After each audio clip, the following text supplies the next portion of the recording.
What's up, guys, and welcome back to another edition of the Bust and Bash podcast. My name is Cameron Bash, as usual, and I am joined by my co-host, Ron Buster. How you doing?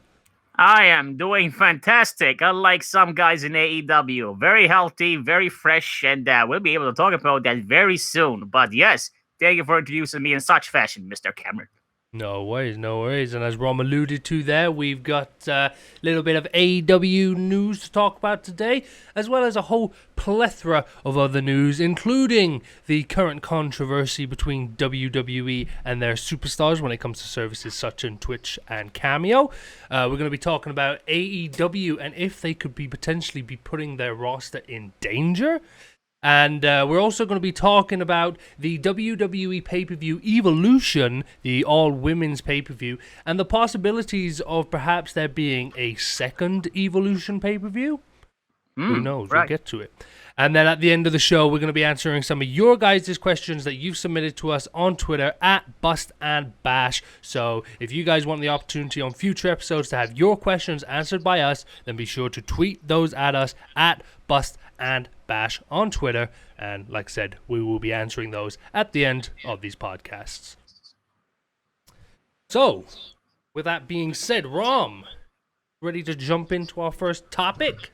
Oh yeah, without a doubt. It's a topic that it's probably going to have a lot of hot takes, not just from me, but I think just people in general. But I think every topic in this conversation is going to have some hot takes. So okay, let's jump in. Yeah, highly controversial topic, this first one. So, Vince McMahon says talent can't engage with third parties, but how could it affect WWE moving forward? So we've basically got this situation where Vince McMahon has ordered WWE superstars to cut ties with any third-party apps such as Twitch and Cameo. WWE superstars are understandably pretty upset about this decision, and there has been a lot of backlash from fans about the call. So, what we got going on? In a recent letter sent to WWE employees, Vince McMahon declared that some big changes were happening in terms of how talent would be able to interact with fans. Namely, the talent was told that their presence on Cameo, Twitch, or maybe even YouTube could soon be at an end. The letter, here's a quote from it. Some of you are engaged with outside third parties using your name and likeness in ways that are detrimental to our company. It is imperative that these activities be terminated within the next 30 days by Friday, October 2nd. Continued violations will result in fines, suspension, or termination at WWE's discretion. And then later on, after this statement was leaked and there was backlash from the leak, obviously, they went on to release another statement going in a little bit more into the reason for their decision, and it reads as such. Much like Disney and Warner Brothers, WWE creates, promotes, and invests in intellectual property, i.e. the stage names of performers like The Fiend, Bray Wyatt, Roman Reigns, Big E, and Braun Strowman. It is the control and exploitation of these characters that allows WWE to drive revenue, which in turn enables the company to compensate performers at the highest levels in the sports entertainment industry. Notwithstanding the contractual language, it is imperative that the success of our company to protect our greatest assets and establish partnerships with third parties on a company-wide basis rather than at an individual level, which as a result will provide more value for all involved. So, that's basically the story. WWE, Vince McMahon have ordered that these WWE superstars come off of services such as Twitch, such as Cameo, and understandably people are pretty up in arms about it, especially the WWE superstars who are benefiting from services such as Twitch and Cameo by streaming, providing those little video clips, and obviously making probably a shitload of revenue off of it. So that's the story. What do you think, Rom? Sorry about that slight technical glitch there, folks. Rom, would you please take your thoughts on this situation between WWE and the third parties? Give us your thoughts. All right. Well, let me state the obvious facts before I state my obvious opinion. The fact is that whatever Vince McMahon decides, he is going to get away with it. If you look at the history of the quote-unquote major controversies that Vince McMahon has been involved in regards to WWE directions, Vince McMahon has gotten away scot-free with no problem. We're talking about the drug scandal back in the 80s and 90s. We're talking about the freaking Owen Hart situation. We're talking about debts here, folks. We're talking about major changes, even something as pay cuts. This this is a situation where Vince McMahon is 100% dedicated to it, and it's 100% what he wants to do. He's gonna get on it, and it's gonna happen. Now, it doesn't matter how much we complain. It doesn't matter how much the people in the roster complain. Hell, it doesn't matter how much the politicians will try to threaten Vince McMahon and complain. The fact is, Vince McMahon, if that's what he's going to plan, it's what he's going to do, and that's about it. Now, that's the obvious facts. Now, here comes my obvious opinion, which is a bit controversial. Now, I kind of understand the side of the company wanting to compress all talent into one program, sort of.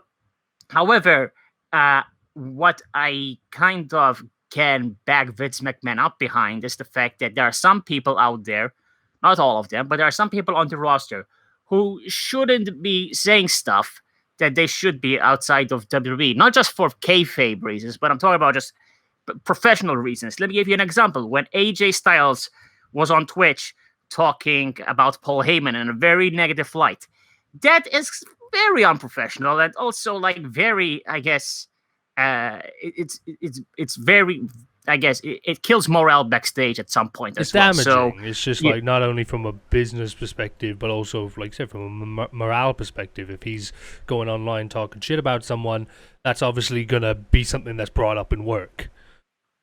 Right, and there are a lot of people, not a lot, but there are some people out there who are enough of a star to where when they say something, it's the gospel. And, AJ Styles is definitely one of them.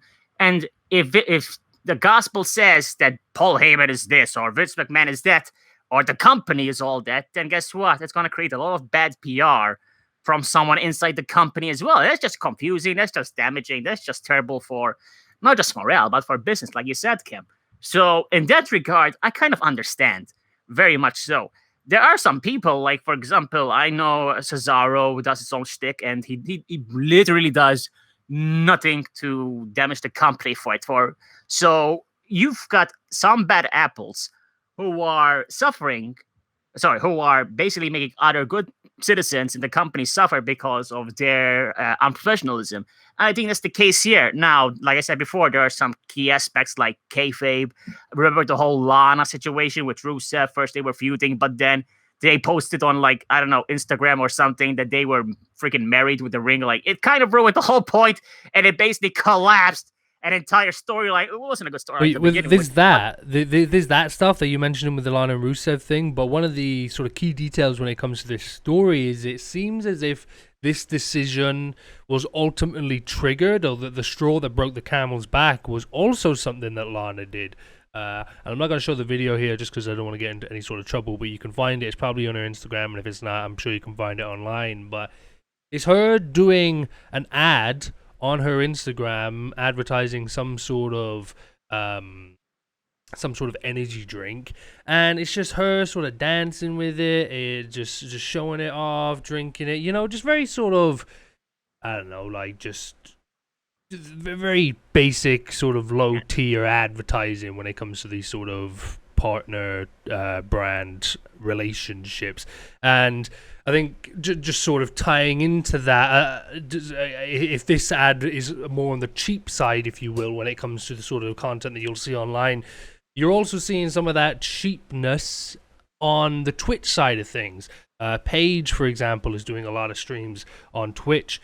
And one of the things that she's come under fire for a little bit is how she's promoting giveaways and how she's giving stuff away. It's basically she's saying, hey, if you come in and you give this many gifted subs, then you will win this, or you are eligible to win this. And I believe it's actually in Twitch's terms of service that you are not allowed to do giveaways like that. You can't do like sweepstake giveaways by using the subscriber feature to sort of give people leverage in those. All right. So you've got these examples of people not only being on the social media and having these issues where they're talking badly about other people in the company, but they're also engaging in advertising practices that we as an online community, we as streamers, we as content creators on YouTube have always frowned upon those kind of activities. And now you've got these sort of big dogs coming on and they're able to get away with it for some reason. Right. Okay. I didn't know about that. So thank you for educating me about it. Again, one of a good reason for Vince McMahon. I don't think Vince McMahon knows about it, to be fair. I think, he would have pointed that out. But that's just, and again, one of the outside reasons why, this shouldn't happen. But I think the biggest thing to take away from this is, like you said, when they're giving away more, it's kind of like selling their own WWE identity for cheap subs on Twitch, which, as devalues their character and also devalues the property of WWE. So, this from at least a business side of things, I get it. But also at the same time, from business side of things, they should do something about, naming these contracts independent contractors, because if that's the case, they can still kind of get away with it. So that's where the middle ground is, I believe that there is something in the contract that is sort of allowing WWE to make this call, and that's why they're able to do it. Right. Maybe they shouldn't call themselves independent contractors anymore, though. Just saying, because kind of ruins the whole point of being independent, So, maybe, they can keep the same rules, but don't name them independent contractors. Well, that's where another sort of issue is arose with it. So we've got current 2020 political president candidate, I believe he's still in the running for president, Andrew Yang, who represents libertarians, or he's not of any party. I'm not quite sure, but anyway, he is sort of taken a stance against WWE and their misclassification of wrestlers as you said, independent contractors. So he's basically put out a series of tweets. So get them up on the screen for you now, folks.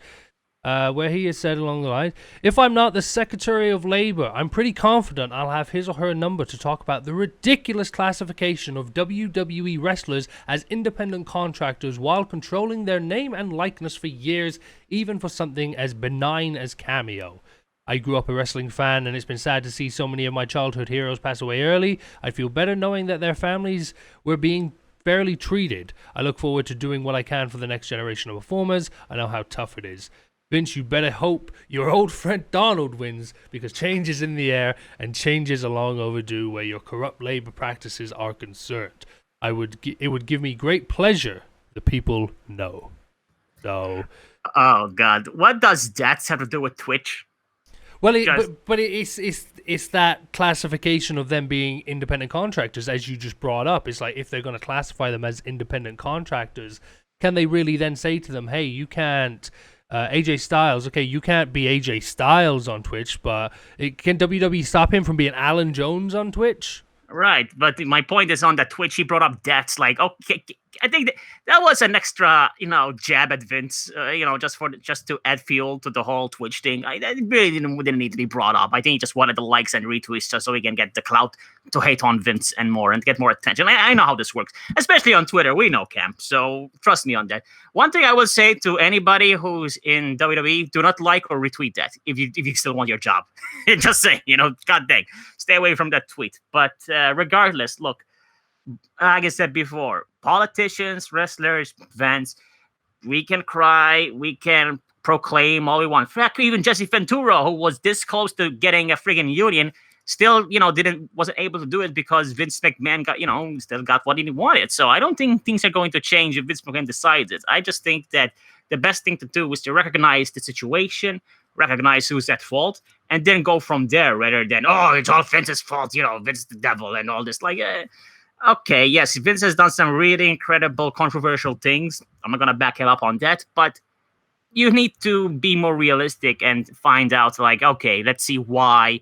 And actually, after that, get into the whole nitty-gritty about, like you said, can AJ Styles be Alan Jones on Twitch as well? Because if you dive into that, then it just opens a whole nother dimension of worms of, specific details. Like, hey, if AJ Styles is not AJ Styles on Twitch, then who is he, in real life, which breaks kayfabe? Like, wrestling is at this point, is the most complicated element when it comes to branching, from TV to outside venues while still trying to remain kayfabe. Like, it's a really complicated thing. Like, I don't even have the answers. I'm just spitballing here, to be honest, Cam, but I'm just trying to see it from both sides. Yeah, that's sort of where I come from it as well. Like, I can definitely see the argument from both sides. Of course, on the side of WWE, as you've already mentioned, it's controlling the brand. It's keeping that intellectual property safe. It's to stop, because at the end of the day, whether AJ is on Twitter as AJ Styles, or whether he's on Twitch as AJ Styles, whether he's on Twitch as Alan Jones, if he turns around and he says something about Paul Heyman, or he says something about Vince, or he says something about anyone, that's going to be the headlines on all of these wrestling news sites. It's going to be AJ Styles slams Paul Heyman, AJ Styles slams Vince, or if you're clickbaiting, guess who AJ Styles slammed on Twitch? Like, it's one of those situations where it's sort of a lose-lose wherever he would make those comments under any identity. I completely get it from the point of WWE, and of course, I completely get it from the point of the superstars. I bet a lot of them probably do feel like they're in a limited situation when it comes to the amount of money that they're earning. They're probably not on the higher spectrum of the likes of Kane and Cena and Randy Orton, who are always sort of in that million-plus bracket, who have always been in that million-plus bracket. It is probably a lot lower on the end of that payroll. So having that extra income coming in from Twitch, having that extra income coming in from Cameo, it can definitely help them. It can definitely support them out. So with that, I think that WWE needs to find a happy medium, if you will. Obviously, there's a way that this can work. If you take a look at things like up, up, down, down, for example, never any controversy. Gone a step further than that, has really been integrated into just the WWE product as a whole. You can buy up, down, down merch on WWE.com and all that fun stuff. So really symbiotic relationship there. And another guy I wanted to give a shout out to streaming on Twitch a lot, Lindsay Dorado, and I think this is another good example of one of those guys who isn't getting a lot of time on WWE TV, and on top of that, when he does get time, isn't given a lot of mic time, isn't given a lot of time to express himself, isn't given a lot of time for the audience to learn who he is. But when he's on Twitch, he can do all that. And I've heard so many stories of people within like my community and the WWE Games community, of people getting into Lindsay Dorado and enjoying his streams and becoming a fan of Lindsay Dorado, who I think probably wouldn't have been fans of his if it wasn't for this exposure that he's allowed himself to get online. So like I said, I think there needs to be a happy medium on this thing. I think both WWE and the superstars who want to do this need to come to some sort of common ground where WWE can say to these people who want to do it, here are the sort of terms, conditions, and guidelines. Here are the things that you need to sort of take into account when you are on these platforms, because whether you like it or not, you are representing our company, and we don't want to have a situation where you're bad-mouthing people. We don't have a situation where you're coming under fire because you're doing cheap things online, cheap giveaways, cheap advertising, whatever it may be. And like I said, just come to that middle ground and work out how to do this in a way that makes everybody happy, because there's definitely a way to do that. But as I said, you see it with up, up, down, down. You see it with streamers like Lindsay Dorado, who's never under any fire for anything. I heard nothing but good things about the streams going on over there. And yeah, so let's come to that middle ground, folks. Right. Maybe they can just have, whenever they put on the headset, they can have Kevin Dunn trying to tell them what to say or not. Just someone whispered in their ear the entire time. Right. Don't say strap. Say title. Don't say the Call of Duty. Say Duty Warfare. Like, just maybe. Who knows? Maybe they'll actually take it seriously and actually have a moderator, not Kevin Dunn, but just something like it. Who knows? Who knows? Maybe that's the middle ground, but we'll see. Hopefully they can find a solution. But like I said, just try to. The point is, don't go under fire at Vince just because it's the hot thing to do. Try to look at it from both sides and see the situation what it actually is, rather than jumping on the bandwagon that's hot at the moment. Because who knows? It might not end up well if they actually go this route anyway. So who knows? Like I said, just keep an open eye. Yeah, fingers crossed. I just want it to work. I feel like there's a hell of a lot of good that can come from this, and as long as they control it in the right way, they stop certain people from making it cheap and doing those sort of things that are just ultimately going to ruin it for everyone, because that's going to leave a bad stain on sort of the WWE as a whole. When it's eventually going to come out, like there are eventually going to be articles about Paige's sort of practices on Twitch and then Lana's practices on Instagram, where us as an online community are going to like sort of push back on these practices, and that's just going to be a pushback on WWE as a whole. And I mean, it could be chaotic. So I also don't want a situation where if WWE does let people go ahead and do it, where the WWE superstars ruin it for everyone. Right, and then it pretty much just leaves them away. Yeah, no, exactly. So any more thoughts on that? You ready to move into some AEW talk? Oh yeah, now that's a bit more spicy than that's the thing. Like we got two spicy topics from both companies, so I think we're done. Burying that pot. I think it's time to move on to this beautiful hunting season, the AEW hunting season. Oh yeah, very very spicy going on in AEW. So we got two stories coming out of AEW, right? So within the space of 2 months now, first one happening back in July, second one just happening. AEW have had some very questionable calls when it comes to the health of their talent. Once in July, where Darby Allin suffered a concussion at the hands of a reckless Ricky Starks before receiving 2 powerbombs and a cutter following the concussion. And most recently at AEW All Out, where Matt Hardy suffered a incredibly scary bump, hitting his head on concrete from around 15 feet in the air after taking a spear downwards. Following this spot, Matt Hardy then continued on to complete the match. So let's read a little bit more into both these. We'll check out the Matt Hardy situation here first. So, here we go. We'll check out the spot here where Matt Hardy bumped his head. Just a small little thing here. Don't flag us, YouTube. It's on a big... Boom! There he goes. Right on the friggin' concrete. Big old spot, okay? So, not the best. Big fall onto a scary concrete bump. And then following this, obviously, people were like, oh shit, the match stopped. They called for the match to end. They threw up the X signal. Doctors came in to check on him and make sure everything was okay. And then, miraculously, some moments later, the bell rings again. Matt Hardy attacks Sammy Guevara from behind, and the match goes on to complete. And we got a little bit of conflicting stories coming out now. So we've got Tony Khan using very selective language to describe whether Matt Hardy had a concussion or not. And then we've also got the point of view from Rebby Hardy, Matt Hardy's wife, who has gone on Twitter and said let me be absolutely fucking clear, there is nothing entertaining about a concussion. Shame on everyone in that goddamn building. Followed by a picture of her text messages to Matt leading up to the match, during the match, and her reaction when he goes back out after taking that bump.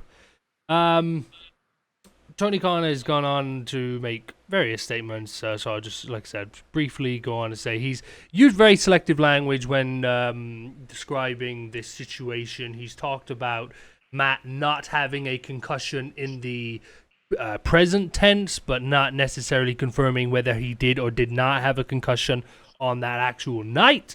And basically saying how they would have never let him go out with a concussion. The doctor would have never let him go out with a concussion. The doctor would not have been convinced by Matt to let him go out or anything like that. So he basically just defending AEW's call, saying although it was a scary situation, we made the right decision. He was all okay to go out and continue. And yeah, but obviously the internet and apparently Matt Hardy's own wife says otherwise. And then the second situation with Hatcham back in July, we saw AEW's Darby Allin suffer a brutal concussion at the hands of Ricky Starks.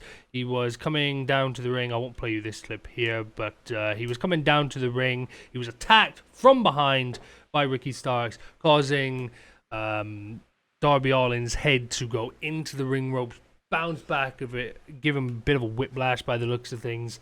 and which following the exchange, he received 2 power bombs from Brian Cage and some sort of weird big man cutter from Ricky Starks.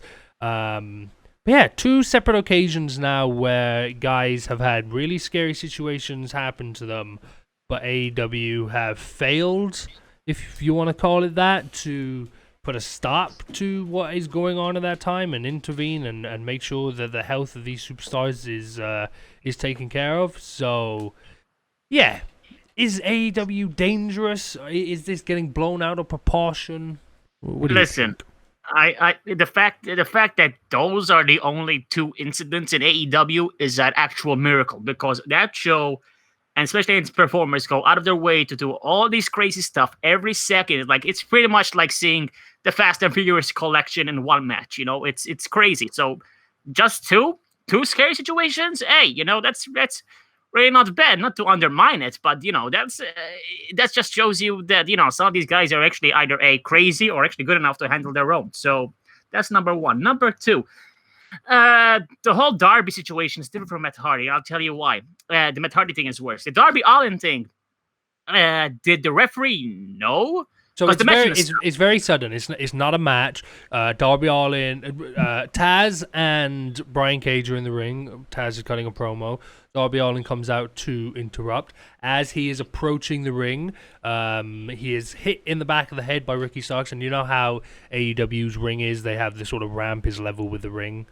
Mhm. Yeah, he hits him in the back of the head on that. He then goes flying into the ring ropes. His head hits the top rope, sends his head flying backwards, sort of giving him whiplash, and then he sort of falls to the floor, like semi-unconsciously. He's not very responsive for a few moments, and then he comes to towards the end of the beatdown by Ricky Starks, and then the powerbomb by Brian Cage. But there isn't a referee to intervene. It just all happens so fast. His head gets thrown into the ropes. He goes flying back, and then about 10 seconds later, Brian Cage is sent him up for the first of 2 power bombs. Right. So in this situation, if there is no referee to check, and the only thing that Brian Cage is thinking is, okay, I gotta finish this spot, and he doesn't know, what he's going to do is simple. What wrestlers usually do is they go and check on the other guy and basically say, hey, are you all right? Now, depending on their responses, Darby Allin looks like a guy that even if he has a concussion, he'll say, yeah, do it. So, I think that's what happened. Because Brian Cage, a big guy and all, I don't think he's evil. I don't think he's gonna freaking go power bomb him after Darby Allin says, no, man, I'm messed up. Like, I don't think that was gonna happen. So I think Darby Allin told him that he's all right, so he just continued with it, and with no referee or no, I guess, doctor experience for him to check on his opponent, he just went with what Darby said, and that's. I don't think that was callous. I don't think that was Brian Cage's fault or anything like that. I think it was just, one guy tried to tough it out just for the sake of doing his job, and one guy was being misled and thinking his opponent was okay. But that's about it, really, because if there was no referee, with no experience to say if the guy's all right or not from an actual professional standpoint, then, I can't fault them. The Matt Hardy thing is completely different, though. That thing is a whole new knife edges. Oh, my God. Yeah, so just to, I guess, summarize on the Darby Allin one, that is it's a little bit of a different situation, as you said, to the Matt Hardy one, because Darby Allin situation, it was very quick. Like I said, from the point of the concussion concurring to the point of the first powerbomb, it's about 10 seconds. It's not a match, so there's not necessarily a referee out there. And I don't think the situation is sort of I don't think there is any ill will to Brian Cage, because I don't think he probably realizes what's going on in this situation. If anybody's going to have the realization of what was going on, it was going to be Stark. But yeah, I think the sort of question falls then to AEW's, like, should there have been somebody there for situations like this? Like, WWE have always got somebody there, whether it be a doctor or whether it be a referee, and I don't know, I just feel like WWE are almost too quick to stop action sometimes, or to slow things down in the case of a match if a referee needs to slide in there and just break it up for a moment to check something's happened. They're almost a little bit too trigger happy when it comes to stuff like that. Whereas you're seeing on the AEW side of things, maybe not enough being happy on that trigger. So But yeah, it's a very, very quick situation. I don't think any sort of grief can be given to any one person in this situation. I think it's more of those freak accidents. But yeah, you come over to the Matt Hardy situation, and we got a little bit of a different story. Where to begin with this? Well, first of all, there were more than one referees. There were some, and not only that, but the match actually stopped. Right, so you kind of knew that things were bad, like bad, bad. We're not talking about this guy, I don't know, freaking blinked and he missed a spot. We're talking about some guy going from the top. How tall or long was that freaking drop? 15 feet or something like that. Yeah, I'm watching it again here. About 15 feet in the air. Yeah, big fall. Right, and the way Matt Hardy fell, he didn't fall on his back. He actually fell on the back of his head. So remember, The Miz had a similar situation where I think he got concussed because Cena clotheslined him over the barricade at the end of WrestleMania 27. But that was just like a 4-foot drop or something like that. This is 15 feet. So kudos to Matt for toughing it out. But at the same time, Matt, you dum-dum. What are you trying to do? You got nothing left to prove, man. Seriously, this guy has already fallen from so many ladders, so many tables, so many like high spots throughout his entire career. Him trying to prove something to AEW to continue to match during a concussion is dumb on his part. But if you have a situation where the referee has already called out the match, that should have remained the same. I don't care, if you have to finish the match. You can finish the match on AEW next week and have more ratings like that. You can build it off like that from a business perspective. Look, like were the fans actually pleased at the match? Finished. Well, one of the big reasons that people think they were so desperate to get this match finished is that Matt Hardy's career was on the line. So if the match and the match it was a broken rules match, so KO was an acceptable finish. So at that point, Sammy Guevara had won the match, and Matt Hardy's career was over. So that was the sort of difficult situation that they were in with it. And I think that's what people are theorizing, why they were so sort of desperate to get this match done. And I just sort of replayed and looked at the clip again there. But Matt doesn't move. Matt's head hits the concrete and he is out. He is out cold. His face looks a little bit blue, to be honest. He's out. He's not moving. And you did hear it from the commentators as well. Like as soon as that happened, the commentators were like, "Oh my god, just stop that match. This isn't about wins and losses anymore. This is just this is more. We got to take people's health into considerations." I think one of JR's point was, but yeah, just mean and yeah. But what you were saying, it does seem that the whole career on the line aspect was one of the things that maybe pressured them into getting the match restarted. Yeah, but you can always fix that by rewriting stuff. The power of the pen, folks. You can retcon if you want. Trust me, we've seen a lot of retcons, and not just WWE, but in wrestling in general. So, retconning for the sake of someone's health, I think it's the best call ever. Seriously, just do it. I mean, if that's really how dangerous the situation was, you do it. I mean, you even got this guy's wife trying to call out the company on Twitter. That's how bad it is. So, I think, in this case, if the match is stopped, keep it stopped and continue it on AEW. Don't you didn't have to give out the winner. Just say it stopped and then it's going to resume in AEW. Whatever. That's it. Problem solved and health risk avoided. Yeah. I'm just looking at Reby Hardy's tweet again, and it is sort of gives you goosebumps a little bit. Like this, like a man and wife, and this is the person that she loves, and just watching him on TV go through that must have been hella scary. Right. There were even stories. Do you remember when Daniel Bryan got into a fight with Triple H in the backstage area because because Triple H didn't even allow Bryan to continue to match because of a minor concussion, like a minor one. He didn't allow him.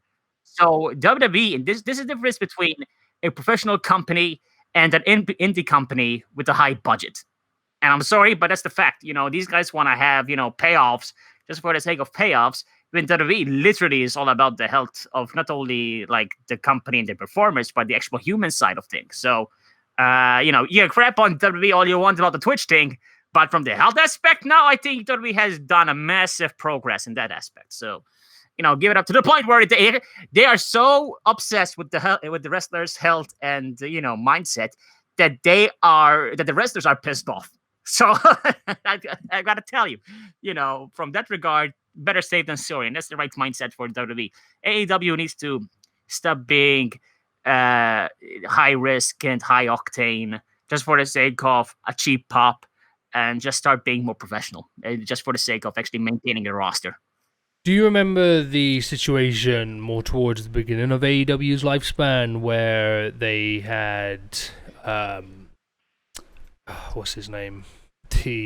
Ty Dillon, Sean Spears, hit Cody Rhodes with the chair and then went on to be known as the chairman because of the stiff shot that he gave him to the head?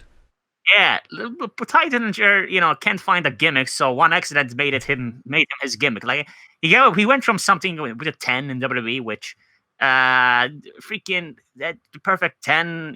His highlights in there was that he came in the Rumble at number 10. I think that's the big payoff. I don't know, and now it's so desperate. It's so desperate that he hit an incident with Cody Rhodes with the chair shot, made him the chairman. Which, by the way, didn't even last long after that.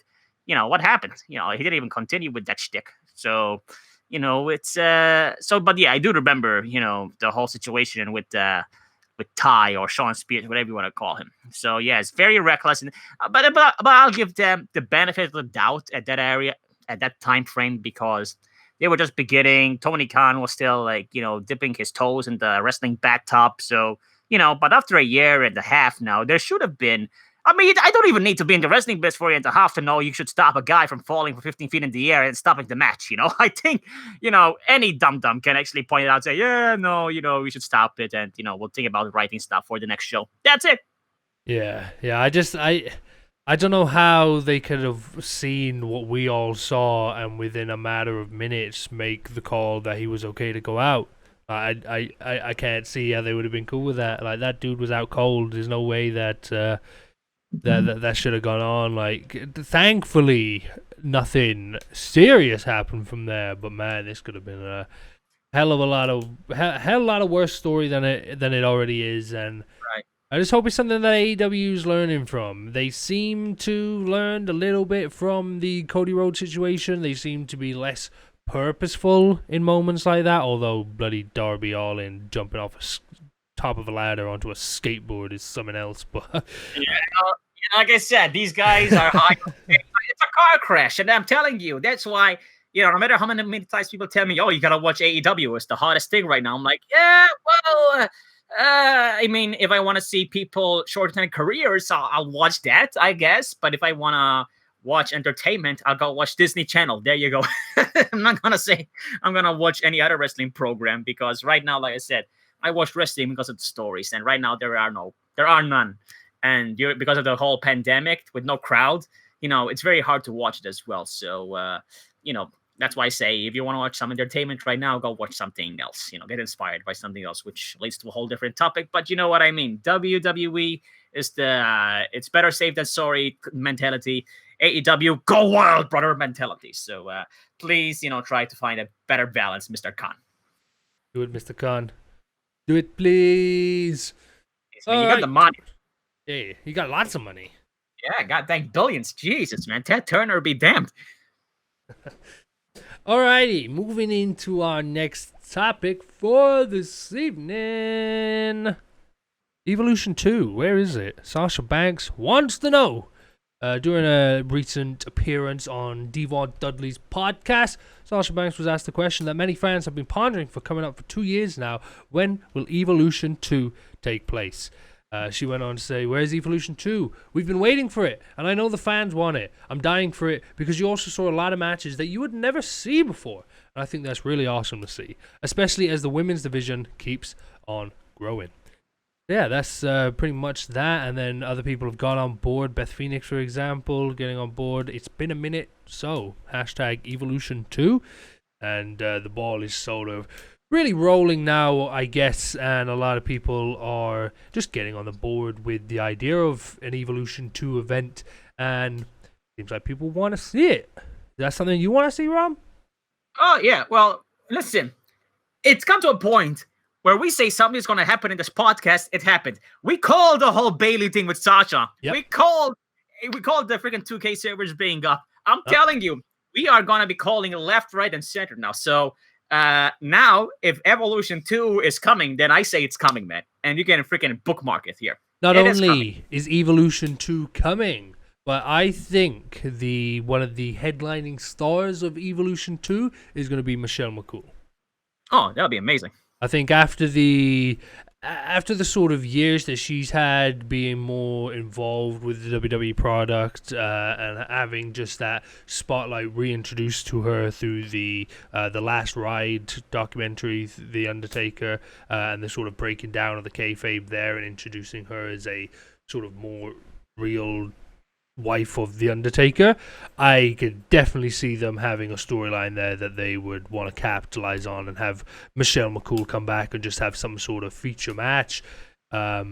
Even if it is just somebody lower down in the women's division who they just want to get her to go in there and have a little bit of a job match against where she jobs them out, or whether she's in enough ring condition to go out there and have a goddamn 5-star classic with Charlotte Flair. Whatever the case is, I think Michelle McCool is one of those stars at the minute I think would be a really big draw if they were going to do this pay-per-view. Yeah, and also include Lila in there somewhere, Reform Blade Cool, something, I don't know, just for the sake of having an actual tribute to the entire division in the women's side of things. Just, it's Evolution 2, go big, go all out. So might as well add some legends in there. Here's the thing, I'm going to be completely honest.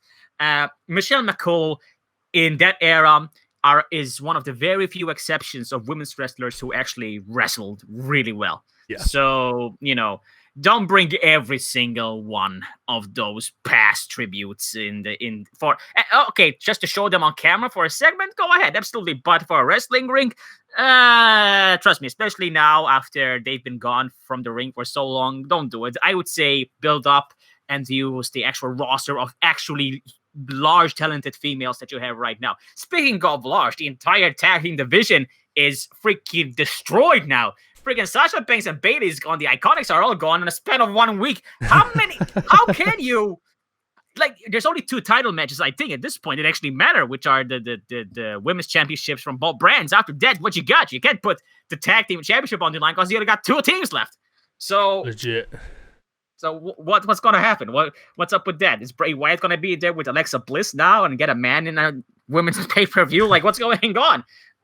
There's lack of stories, there's lack of tag teams, there's lack of prestige from the titles. If Evolution 2 is gonna happen, which it is, it's gonna have to happen after a certain repair. You know what I mean? So they need to freaking floss the dirt from the divisions. Yeah. I was a big fan of Evolution. I loved the graphic style. I thought it was really crisp, really clean. Just looked super cool. It was a hype. It was a lot of hype building up to the event with it.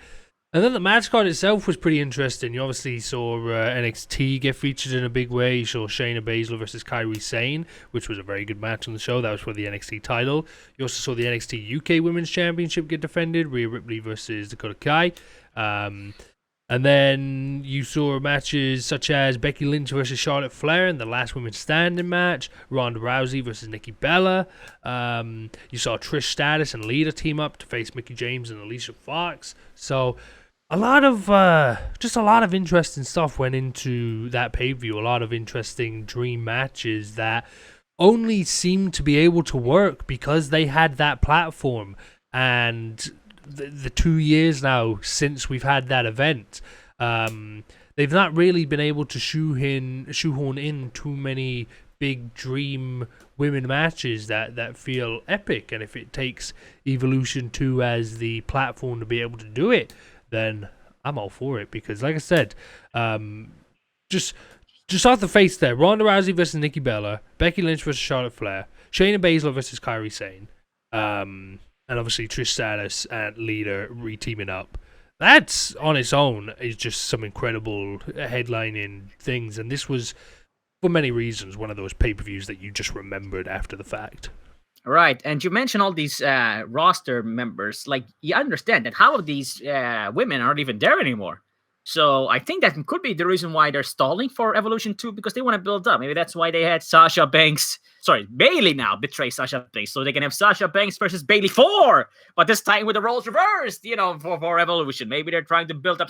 Because again, if you tell me right now who is going to be in the match card for Evolution, that makes it sound big. I'm going to be frank. Any match for the women's championship from both brands doesn't seem like a fitting, WrestleMania type of feel at this point because, like a lot of people out. Ronda's out, Becky's out, Charlotte's out. Yeah, Kairi Sane is gone too. Yeah. So again, not to mention Trish had her last match against Charlotte Flair back at SummerSlam 2 years ago, almost at this point. So, Lita definitely not interested. I think. Mickie James still has some left. I think she's in the best shape of her career, but I don't know. I don't know what she'd want to do. Alexa Bliss is trapped with the freaking Fiend now. I don't know what's going on. Maybe she's gone too.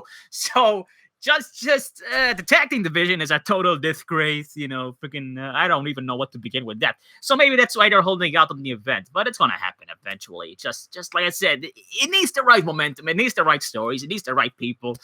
And the right people are not. I'm not saying bring in the old Raw, the roster. I'm trying to say build the people that you already have, so that when you make the matches with them, they feel incredible. They feel worthy of this hype for Evolution 2. Because right now, I'll be frank, it feels random. It feels tacked on. The division tag team is gone. The women's side of things for the world title from that aspect is kind of randomized. You're the number one contender. Okay, no, you're the number one contender. Okay, and there doesn't feel any personal vendetta going into these title pictures anymore, or even a big feel.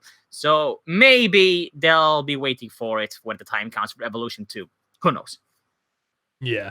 I think Evolution 2 is probably just at this current time with coronavirus and all that stuff going on, it's probably difficult to set something like this up. I would say it's probably in the same way that they're not able to get someone like Brock on the show. They would struggle to get other legends to agree to come out and do a show of this magnitude at this current moment in time. So, and then of course we've got some of our biggest stars: Becky Lynch, Charlotte Flair. Out with pregnancy and injury. Kairi Sane is gone. The Bella twins have both just had kids as well, so I don't think they would be posed to do anything anytime soon. There's a lot of things that wouldn't make this very possible now, but yeah, definitely in the future, 2021.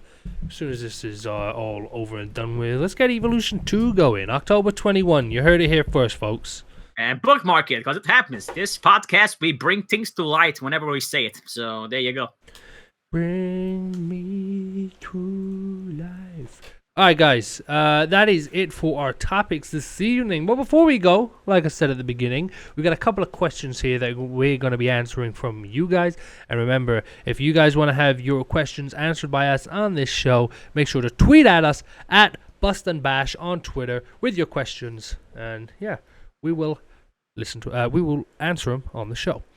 So, our first question here coming in from Joshua Cheshire, and he asks us, if you guys could get one legend to show up on a pay-per-view this year, who would you choose and why? Oh boy. I might have one that people would say, "Oh, Ram's never going to choose The Rock." Actually, as much as I like The Rock now, he's he's not a draw when it comes to storylines. He Rock is there to build himself up, so he's not there to make an entertaining story. He's there to make himself entertaining, so if I had to get one legend that makes a story just feel more, intense, more incredible, it would have to be the Vince McMahon from 2005 all the way to 2006 when he feuded with Shawn Michaels, with freaking Donald Trump, Lashley. He made ECW watchable. He made it. Dude, I'm telling you. Like, he even made Lashley, who at that point had no charisma, no mic skills. He made that feud watchable. He made the Shawn Michaels was supposed to feud with Eddie Guerrero before he passed away. But I gotta tell you, Shawn Michaels versus Vince McMahon was a great story. It was hilarious. DX came back. He got 5 jobbers from the Square Spirit Squad, made them main eventers. Like, how do you do that? How do you make a cheerleading squad incredible? Like he made it happen. Like Vince McMahon from 2005 2006 all the way. It would make, especially in the era that we are in right now, bringing in that McMahon version here would make everything just flip upside down. You have no idea. Yeah, he did the bump for that NFL football player who was at WrestleMania this year. I don't even remember his name, Gronk something, but Cool. Yeah. he did the bump off of the bump. Like, he was too scared to take it during the practice, so Vince was like, "Let me show you how it's done," and just jumped 20 foot off this podium onto a crash mat. Right. That's what I'm saying. You think he's scared of a bunch of backlash on Twitter? This old man is a freaking loose cannon, man. He does not care. So he's ready to take on the world if needs be. This guy will fall off the freaking Eiffel Tower if you told him to, just for the sake. And he'll do it.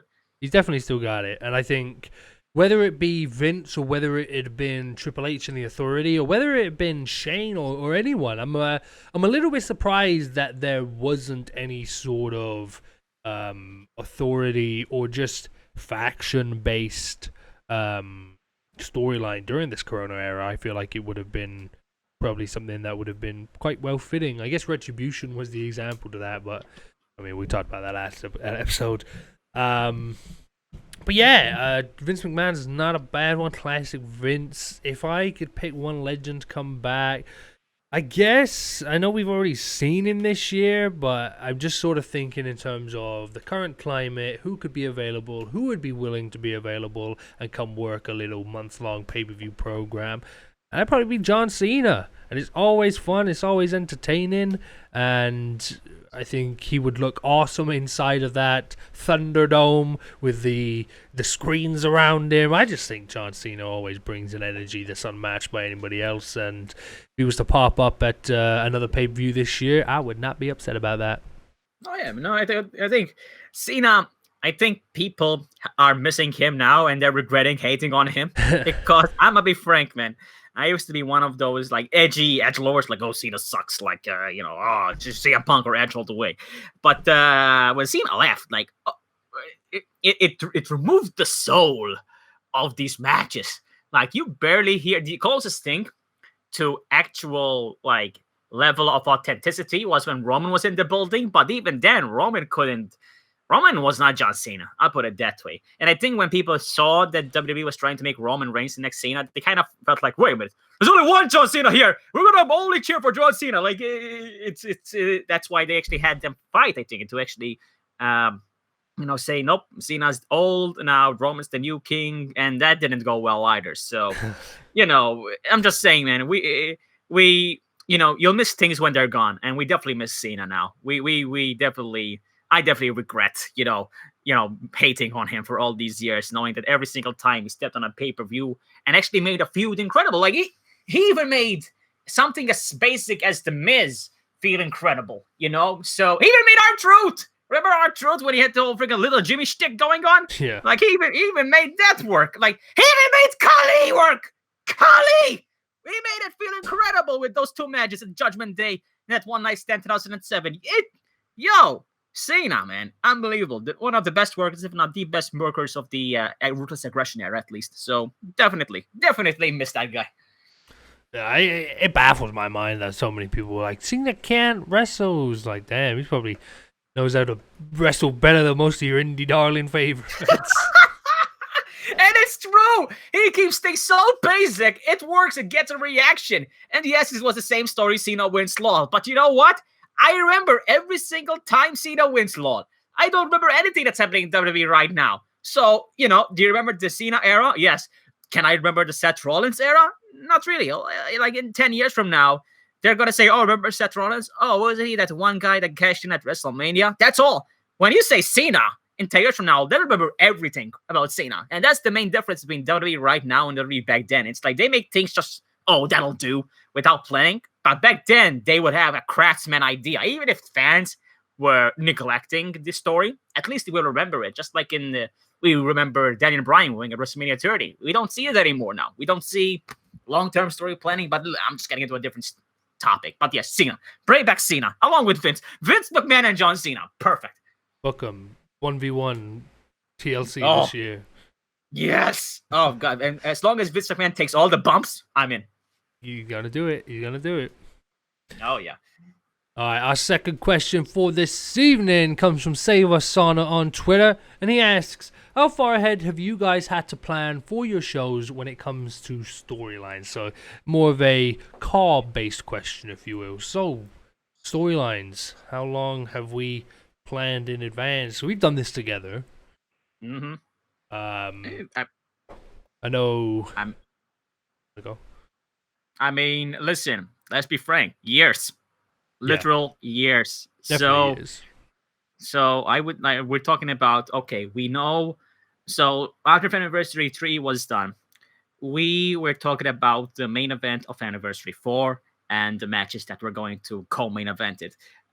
When it comes to the lower card, no, it didn't take years. We took a bit, I think, we were going into the second pay-per-view with a Survival or maybe Cyber Fam Day, and then we book and look into the other match cards, because again, back in those days, we even had more members jumping into the roster between periods, so we couldn't exactly begin to come up with all the match cards for the pay-per-view, especially anniversary. We could even book who was going to be entering the Rumble at what stage and whatnot. So there's a lot of planning and a lot of in-between plannings, but as I alluded to earlier, Anniversary main events, yes, years, definitely years at least.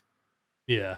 I always, when it came to booking shows, I always like to describe the initial planning process as you were building the skeleton of the plans. You would build up the bones of the idea, sort of so with that, then you would have the place where you want to end up, the match that you end up with, whoever wins that match. That's usually one of the key details that you have there in your skeleton. And then you have other things within the skeleton, such as key moments throughout the story, any betrayals, any people teaming up, any big returns, all those things are part of the skeleton. And then the sort of flesh of the entire process, the flesh of the story, that usually gets added on as you are telling the story, if you will, as those shows are coming out, as those pay-per-views are coming out, how the matches look, what moves are hit during the match, what are the big finishes to those matches, what extra things are you gonna do to add drama to these moments. That's the flesh, and that usually comes closer to the time that these things are gonna happen in the individual planning for the pay-per-views. But yeah, we would always have a skeleton, and like Rom said, after Anniversary 3, we had a skeleton in plan leading all the way up to Anniversary 4. We even had skeletons in place for things past Anniversary 4, sort of ideas that we had in place for Anniversary 5, or I've spoken openly about it on my streams a lot of times, but our original main event plan for Anniversary 5 initially was going to be Cameron Bash versus BH in a Hell in a Cell. So you get an idea there how far ahead that we plan these things. And another thing as well is that's a planning side of things, but you also have many situations where you could introduce an element or a character or have a moment somewhere along the line, whether it be just talking on the timeline for every example, something might have happened at Extreme Rules 2014, for example, and there might be an idea and be like, hey, actually there's a cool way we can bring that into the present day and have the events that happen there affect these characters today, 6 years later. And while that isn't necessarily a plan, having those breadcrumbs there from way back when to sort of build stories in the present day, it makes you look like you've had a plan all along, and I just think it leads itself to good storytelling.